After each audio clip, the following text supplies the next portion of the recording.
só presente em nossa história como aquele que julga, gente. Então, os sinais grandiosos é a presença do Filho do Homem na história. Então, as catástrofes cósmicas são sinônimos da presença de Deus. Então, algo de completamente novo está para acontecer, gente, né?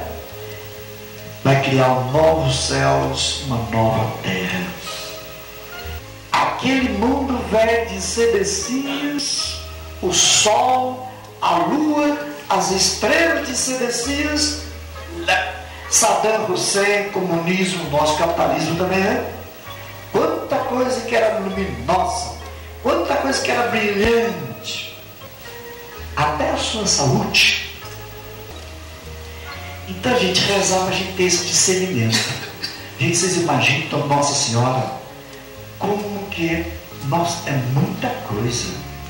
Uma menina daquele tamaninho, já lembra, eu falava aí na novena, comer a palavra. Como é que ela tinha que mastigar a palavra de Deus? Nossa Senhora, gente, lia muitos salmos. Bom, em todos os profetas, né? Mas era rezar direto e reto os salmos. Então ela estava afiadíssima, né? Mas ela suava com Jesus sem milagre, porque foi terrível, né? Só nasce o novo quando o velho morre. A gente não vai confundir idade aí com o velho, estou falando. O pecado que é o velho tem que acabar. Então aí começa o novo, que é a graça, né? Que é a vida, que é a justiça, que é o direito. Número 10. Então a vida do Filho do Homem, né? Que é o Messias. Lembra? A primeira leitura falava de ser Messias. Não, isso está errado. O que vem é o Messias, né? Filho do Homem. Então ele age com poder na história. A nuvem significa o lado da glória, né? O divino. Portanto, é a marca do julgamento. O projeto de Deus, gente, está acontecendo na história. Com você ou sem você, Deus está julgando a história, está libertando a história. Feliz de você que participa do julgamento de Deus, ajudando a condenar, a criticar o pecado do mundo e também a salvar o mundo. Levantar a cabeça, né? Ficar de pé. Então, no 11, essas imagens são estranhas, né? Catástrofes cósmicas, né? O evangelista pretende afirmar que os inimigos do projeto de Deus, né? Isso que é o mundo velho, né? Os inimigos vão perder a força. Lembra o Apocalipse não explicava? São 3 anos e meio de perseguição. Por que 3 anos e meio? A perfeição da Bíblia é o número 7. A metade de 7? 3,5. Portanto, o mal é imperfeito. O mal não tem perfeição. Está vendo o que é ler a Bíblia? Então, só a perfeito não serve. Isso serve sacramentos, serve todo o Espírito Santo. Né? Então a força, né, os inimigos vão perder essa força que eles tinham, né? Lembra? Os Sedecias lá. O testemunho é pela força do testemunho das comunidades cristãs, né?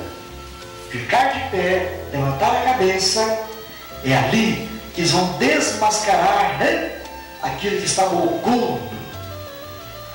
Então, gente, a vida, o Natal, não é para se esperar passivamente, mas é uma presença. Portanto, ficar, número 12, ficar de pé, levantar a cabeça, irmãos. Veja lá, né? Então é a prática da justiça, é o esforço a criar uma nova humanidade. Então as perseguições existem, o mal existe, mas não vai reinar, porque o mal vai acabar. E os inocentes aqueles que ficam de pé e aqueles que levantam a cabeça, a vitória, lá embaixo, né? É ali que está havendo o julgamento. Isso que é bonito, gente. Quando você espera que alguma coisa aconteça com você, ser rápido, né? Não fique aí atrás de bebidas e senão não vai reclamar, não tem desemprego. Ficar em pé, a vitória, né? Levantar a cabeça é ser vitorioso e levantar a cabeça e ficar de pé é ser inocente, né? Portanto, lutar pelo direito, lutar pela justiça. Então, como ficar de pé e levantar a cabeça? Vira o folheto lá. É um apelo à vigilância. A vigilância, gente, é o discernimento. Aquilo que leva ao projeto de Deus ou aquilo que não leva ao projeto de Deus. Como diz lá no Evangelho, né? Então não fiquem entorpecidos. Não fiquem insensíveis por causa da gula. A gente pensa que Natal é comer, né? Da gula, da embriaguez e das preocupações. Gente, tudo isso é armadilha. E nós somos enrolados, né? Gente, o Natal não é uma corrida, nada. Fazer-me conhecer a vossa estrada, grande estrada, gente, o caminho, né? O lado humano, a inserção da história. Eu falei uma frase aí, agora domingo à noite. Gente, o que não é assumido, não é redimido. A gente coloca isso em todas as suas emoções. O negócio é grave. O que não é assumido, não é redimido. Se você não assume até a corporeidade sua, a gente pensa que o nosso corpo é para esnobar, para ser rico, luxo. Meu filho, tudo isso é do cemitério. Você tem que assumir a sua corporeidade, do nível de ficar de pé e levantar a cabeça. Estou resumindo aqui. Então a corporeidade é assumir, gente, a nossa humanidade, a nossa história, a história de vocês aqui do Cruzeiro, das pastoragens. Se a gente não assumir, né? Tornar carne, aí, no Natal, é encarnar. Então, gente, não ande-se de teoria, seu pai, sua mãe, seu marido, seu filho, não. Mas tem que tornar corpo, meu filho. Tem que assumir. O que não é assumido não pode ser redimido. Como é que eu te fui lá para o céu se ele não assumiu nem a corporeidade dele no trabalho? Se ele nem assumiu a paternidade dele, ela nunca assumiu nem a maternidade dela. Se ela não assumiu o corpo masculino e feminino para a paternidade ou maternidade, nenhuma oração vai para o céu. Só pode haver salvação dentro da humanidade. Não há humano, não acontece o divino. Então, gente, rezar é adequar-se, mediante oração, à vontade de Deus. Mas é isso que muita gente confunde e pensa que rezar é pedir para mim. Não é pedir para você. Você tem que ir para Deus. Você tem que ser como Nossa Senhora. Não é trazer Deus para cá. É você ir para lá.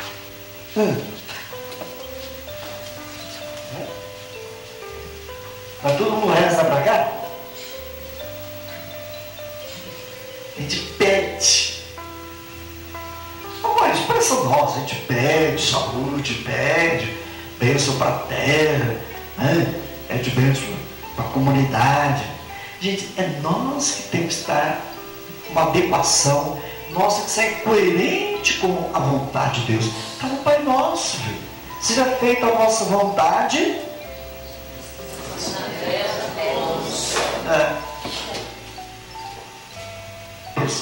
passaram a viver o ideal de comunhão, de solidariedade, fraternas, abraçando a novidade do projeto de Deus, afastando-se do mesmo modo, né, de viver da sociedade daquele tempo, que discriminava e marginalizava.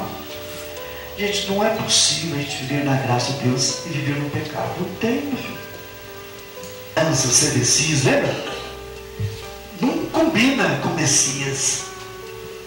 Tem que ficar bem claro para nós, né? Então é isso que é o amor, né? Então é próprio do amor expandir-se de dentro e também fora da comunidade. Então o amor é dinâmico, atinge-se a santidade, né? Prepara a vida de Jesus. Então vai fermentando, né? Vocês que mexem na comida, gente, quando coloca o sal, né, o fermento, né? Também assim, o amor é o fermento que vai contagiando uma nova prática, o novo modo de agir, irmão. Era a prática. Então São Paulo vai animar aquela comunidade, né, a perseverar na prática da comunhão, solidariedade, porque a prática pastoral, o amor, né, que é o Evangelho. E nós hoje temos Bíblia, temos o Evangelho, nós temos sacramentos, as construções das igrejas, temos tantas liturgias, né, bonitas que se falam, né? Tudo é a mesma coisa, tudo é liturgia. E será que adianta ir para tudo isso? Será que isso não está sendo tempo perdido? É fogo. Mas hoje, quanta coisa a televisão que manda em você, é a bebida que manda na gente, é a novela que manda, é a música sertaneja que manda, é tanta coisa que está mandando em nós. E nós queremos fazer um Feliz Natal com esse barulho, com essa influência do CDCs, né? CDCs? Não tem condição, filho. Você vai rezar inutilmente, porque não vai acontecer nada. Tá? De Davi, que vai brotar, né, a semente da justiça, fará valer a justiça e o direito, né? A lei e a justiça. Que esse texto aqui é apocalíptico e também que ele quer denunciar, né? Em Jerusalém, a cidade é um lugar privilegiado da convivência social. Também é lugar onde pode ser notadas em grau elevado as consequências da exploração, quando as autoridades deseducam o povo em relação ao direito à justiça, né? É o que não está acontecendo hoje, né? Uma deseducação, né? A gente não confia nas pessoas erradas em lugares errados. Então, transtorno. Imagina uma mãe que não devia ser mãe. A justiça de Deus, gente. Veja, então, o advento, gente, é essa chegada a uma intervenção, gente. Isso que a gente tem que ler, gente. Aconteça o que acontecer com você, ao seu redor. O que é o ato de fé? Deus está se aproximando de mim. E eu estou me aproximando de Deus. Vamos trabalhar, né? Então, há uma intervenção de Deus na história. O mundo vai dizer para você que você é governado por sedecias, que você é governado pelo dinheiro, pelo sexo, pela bebida, pela novela, etc. E você fala, não, quem vai me governar? A justiça que vai me governar, a bondade vai me governar, a misericórdia que vai me governar. Como sedecias ou com Messias. O sedecias provoca a traição e a morte. E o Messias, através do direito, da justiça, vai vir a salvar. E a salvação traz a paz. Agora, o direito e a justiça, no momento do Evangelho, Jesus vai falar em levantar a cabeça. Levantar a cabeça, gente, é o sentido da vitória. Quando a gente é humilhado, que não devia ser, mas acontece na vida, desemprego, pouco dinheiro, doença, Vizinho, macumba virar para mim. A vigilância, ser profeta. E ficar de pé, gente, é ser inocente. É ser fiel. O gênero apocalíptico não quer falar de coisas que vão acontecer no futuro, não, gente.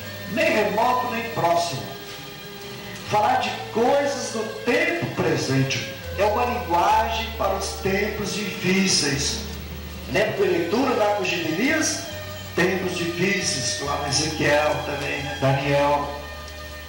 Então o Apocalipse é uma linguagem para a época de perseguição, de muito sofrimento, né? Então a finalidade dessa linguagem é animar as comunidades para a denúncia profética e a resistência. Exatamente aquelas duas testemunhas, né? Que eu expliquei na novela, né? Os Sedecias, era o sol do exército romano, eram os gregos, eram os babilônios. Hoje o sol pode ser o capitalismo, as empresas, o FMI, o BIRD, né? O sol, aquilo que brilha, né?